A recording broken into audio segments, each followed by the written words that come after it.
Good morning students. आज आपको FA1 Hindi class 3 के हिंदी के पेपर को समझा रहा हूं। आप समझ लेंगे कैसे कैसे आपको पेपर करना है। ये FA1 2020 है। लिखित आपका 15 नंबर का है और नीटनेस यानी कि जिन बच्चों की हैंड राइटिंग साफ होगी उस पर बच्चों को 5 नंबर दिया जाएगा। अगर राइटिंग गंदी हो जाएगी तो ये नंबर जो सफाई वाला है आपका नंबर घट जाएगा। रिटेन लिखित आपका 15 नंबर का है। सफाई के लिए आपको 5 नंबर दिया जा रहा है। यानी कि कुल जो पेपर के अंक हैं, जो कुल पेपर के अंक हैं कितने हैं, जो 20। कुल पेपर आपका 20 मार्क्स का है। कुल पेपर आपका 20 मार्क्स का है, जिसमें से लिखित पर 15 नंबर और सफाई पर आपको 5 नंबर दिए जाएंगे। छोटे बच्चे हैं, सबको आपको पेंसिल से लिखना है। आप पेपर लेने के पहले हाथ में क्या क्या ले लेंगे बच्चे? आपको हाथ में पेंसिल लेना है, इरेजर लेना है और शार्पनर यानी कि आपको कटर लेना है। एक बार बैठेंगे पेपर देने के लिए तो पूरा पेपर दे करके ही आप उठेंगे। पूरे पेपर को हल करके ही आपको उठना है। अच्छा, पेपर कुल आपका 2.5 घंटे का है। 2.5 घंटे का आपका कुल पेपर है। शुरू कर रहा हूँ, पेपर को समझा रहा हूँ। पहला, सही उत्तर पर सही का निशान लगाओ। पहला आपका है, शिष्य कहाँ से लौट रहा था। पहला प्रश्न क्या है? जो सही उत्तर होगा आप उसी पर निशान लगाएंगे। शिष्य कहाँ से लौट रहा था, प्रश्नवाचक चिन्ह। पहला है गुरुकुल से, दूसरा उत्तर है अपने गांव से और तीसरा उत्तर है शहर से। गुरुकुल से लौट रहा था, अपने गांव से, शहर से। तीनों में से कोई एक उत्तर सही है। जो उत्तर आपको सही लगे आपको अपने मन से उसी उत्तर पर पेंसिल से टिक लगा देनी है। ऐसा टिक लगाएंगे कि टिक लगाया हुआ बिल्कुल समझ में आए। दूसरा, सागर क्या कहता है, प्रश्नवाचक चिन्ह। सागर क्या कहता है? डूब कर मर जाओ, पहला उत्तर। मेरे अंदर तैरो, दूसरा उत्तर।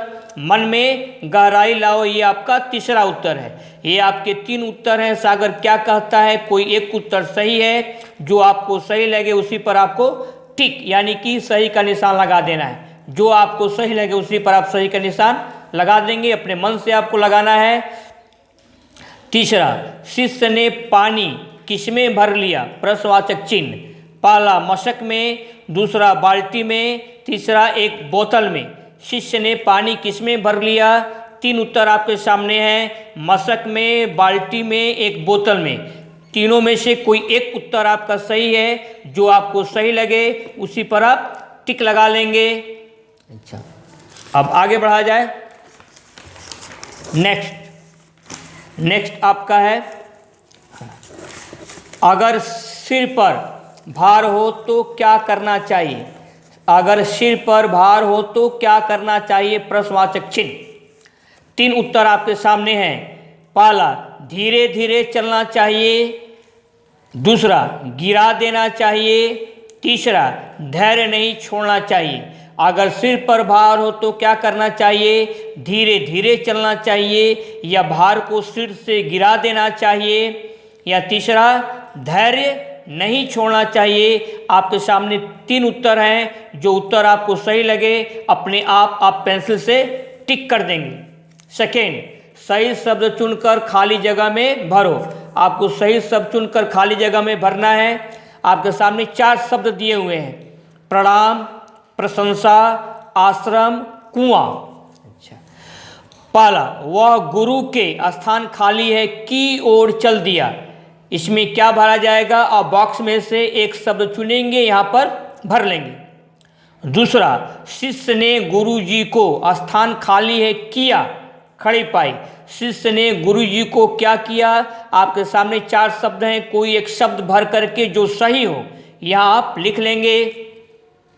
तीसरा, आपने बेकार ही उसकी इतनी स्थान खाली है कर दी। आपने बेकार ही उसकी इतनी स्थान खाली है कर दी। यहाँ क्या भरा जाएगा? इन चारों में से कोई एक शब्द आप जो सही हो उसको यहाँ पर लिख देंगे। चौथा, रास्ते में उसे एक स्थान खाली है दिखाई दिया। रास्ते में उसे एक क्या दिखाई दिया? इन चारों में से कोई एक शब्द आपको यहाँ पर भरना है जो आपको सही लगे। हैंडराइटिंग पर ध्यान देंगे। अपने सुलेख पर बच्चे ध्यान देंगे। साफ सुथरा होने पर आपको जो नीटनेस का 5 नंबर है उसमें से आपको 5 में 5 मिल सकते हैं। अच्छा, इसके बाद आपका तीसरा है मिलान कीजिए। आपके सामने 4 शब्द हैं, पर्वत, सागर, पृथ्वी, संसार। पर्वत, सागर, पृथ्वी, संसार। इधर क्या है?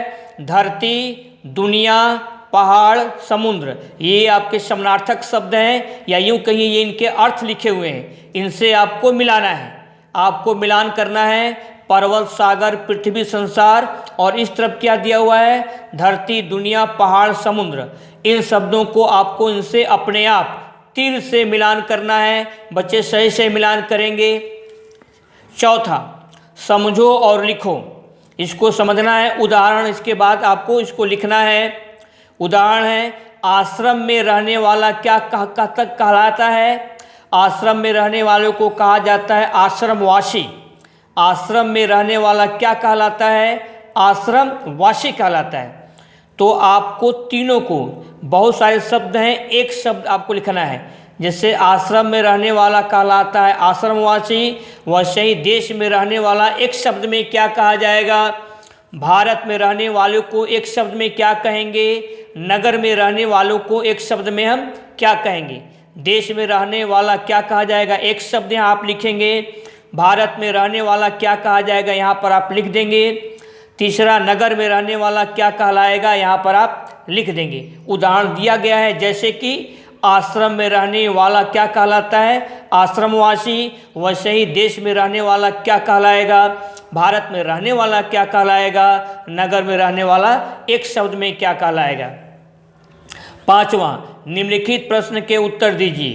प्रश्न 1, शिष्य कितने दिन की छुट्टी काट कर आ रहा था?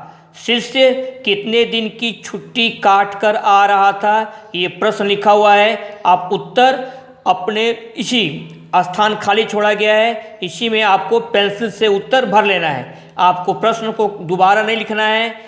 क्वेश्चन पेपर में जगह दिया हुआ है, आप इसी में अपने उत्तर लिख देंगे। शिष्य कितने दिन की छुट्टी काट कर आ रहा था, इसका उत्तर आपको यहाँ लिखना है। नेक्स्ट,